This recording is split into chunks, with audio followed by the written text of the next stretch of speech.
Le tourisme religieux est un mélange de culture et de dévotion, d'art et de spiritualité, de nature et de recueillement.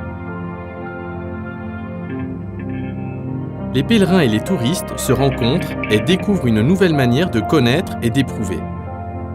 Quelque chose les unit. Ils voudront tous revenir.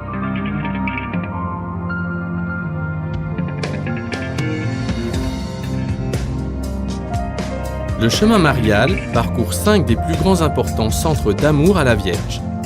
Adaptés au temps moderne, les temples de dévotion à Marie sont devenus des destinations touristiques qui attirent chaque année plus de 12 millions de personnes. Regroupés dans un rayon de 400 km, ces 5 sanctuaires donnent vie au chemin marial, qui est ainsi devenu un chemin de foi, d'art et de culture.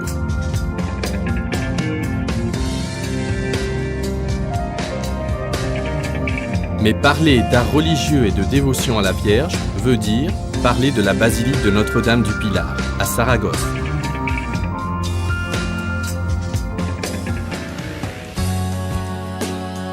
L'alma mater de tous les sanctuaires espagnols, le temple marial le plus ancien du monde. Selon une tradition mariale très ancienne, la Vierge Marie est apparue en chair mortelle à Saragosse pour réconforter l'apôtre Saint Jacques sur les berges de l'Èbre. Depuis lors, on vénère la Vierge qui s'élève sur un pilier de jaspe, revêtu de bronze et d'argent. Un sanctuaire au milieu d'une ville. Le Pilar est tout un symbole qui accompagne de nombreux habitants de Saragosse dans leur vie. Le recueillement de la Sainte-Chapelle où elle est honorée, l'écrasante grandeur de factures baroques, le temple, déclaré monument national, est toute une source d'émotion. En se promenant dans sa nef, de style herreriano, les visiteurs exaltent leur esprit. Ils s'émeuvent devant le rétable en albâtre de Damien Formand, tournant le dos au chœur. En levant les yeux, ils rencontrent les coupoles peintes par Goya, qui les rapprochent du ciel.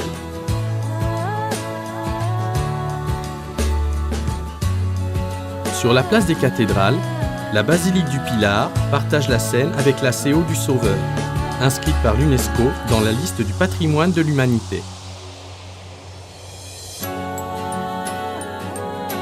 Et dans cette capitale de contraste, la disposition de la ville ramène notre regard vers l'Èbre.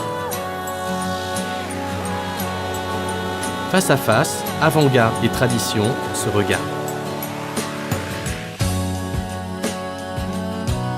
À la recherche de paysages naturels, en direction du nord, les voyageurs entrevoient les pics pyrénéens. En prélude des montagnes, un trésor médiéval, la cathédrale de Jaca, germe pur de l'art roman en Espagne. La nature à l'état pur, les hauteurs, l'eau et la neige sculptent la vie dans le parc national d'Ordesa et du Mont Perdu. Et pour reprendre des forces en chemin, la gastronomie aragonaise. La culture du vin qui nous emporte de Barbastro vers les caves du Somontano. Tout près, la noble ville de Graos et des lieux magiques comme la ville médiévale d'Aïnsa. En aval et dominant le marais d'El Grado, nous découvrons le sanctuaire de Torre Ciudad. Juché tout en haut d'un promontoire, le sanctuaire apparaît au milieu d'un paysage idyllique. Témoin des allées et venues constantes de fidèles qui recherchent un lieu de paix, de calme et de recueillement. L'ancien ermitage est l'origine de la dévotion de la Vierge de Torre Ciudad depuis le XIe siècle. Saint José María Escrivá de Balaguer, fondateur de l'Opus Dei, a été le promoteur de ce sanctuaire qui a été ouvert au culte en 1975. Aujourd'hui, l'enceinte accueille des pèlerinages dénombrables, comme la journée mariale de la famille qui, chaque année, rassemble des milliers de pèlerins sur la grande esplanade de cet ensemble architectural monumental.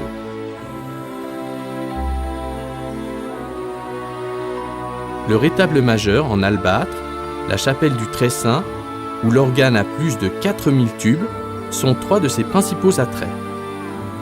Mais sans aucun doute, le cadre imprenable à l'abri des Pyrénées est le principal atout de cet impressionnant sanctuaire.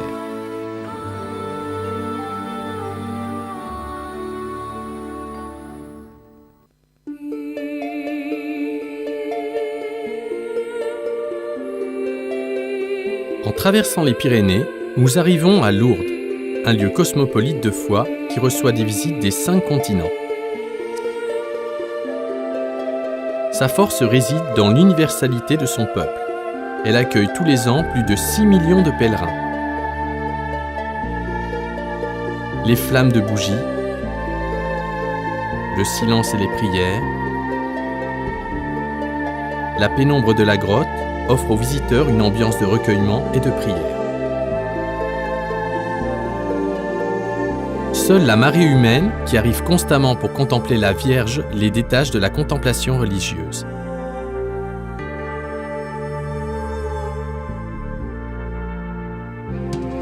La grandeur de l'enceinte entoure les pèlerins qui se rendent à la grotte, où Bernadette a vu la Vierge en 1858.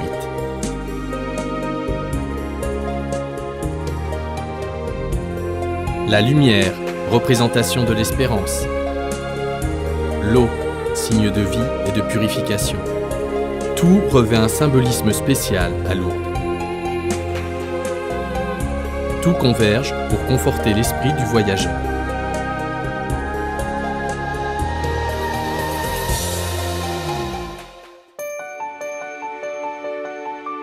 Toujours dans les Pyrénées, nous découvrons à 1450 mètres d'altitude le sanctuaire de Meritxell, dans la principauté d'Andorre.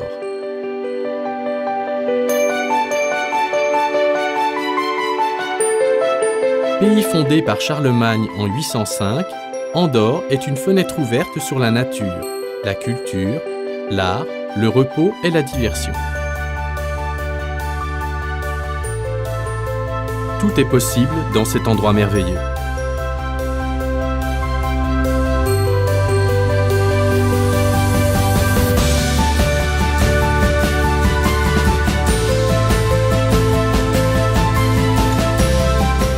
Et au milieu de tout ceci, entouré de paysages de grande beauté, surgit le sanctuaire de Meritxell, symbole de l'identité du peuple d'Andorre et source de passion pour ses habitants.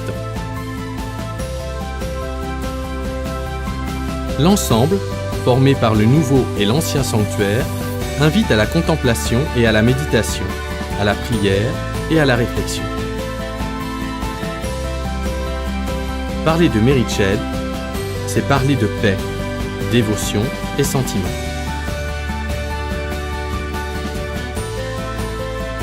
C'est que Meritxell est bien plus qu'un sanctuaire.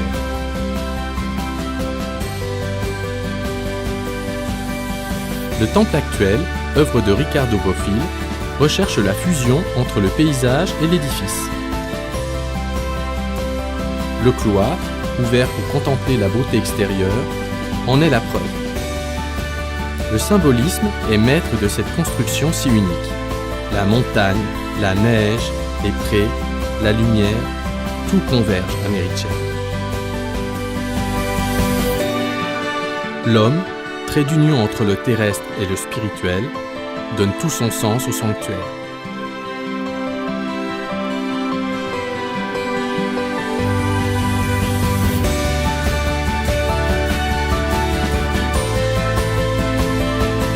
La Vierge de Meritxell, patronne d'un petit État, patronne d'un grand pays.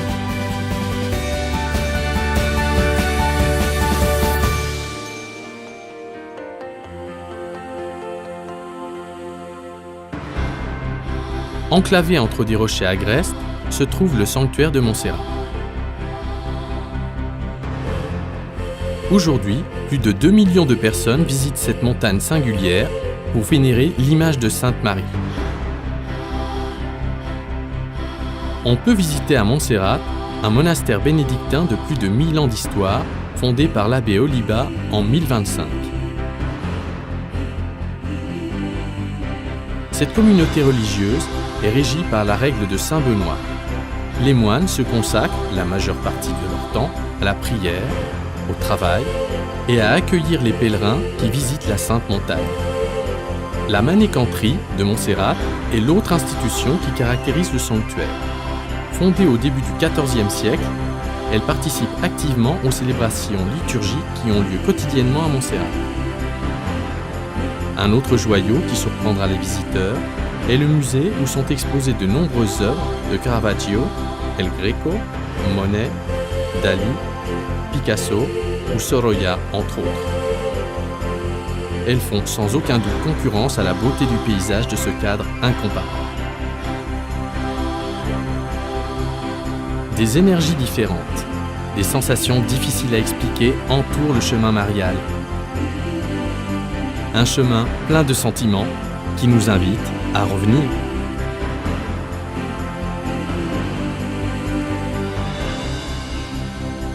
Chemin marial, l'émotion d'y revenir.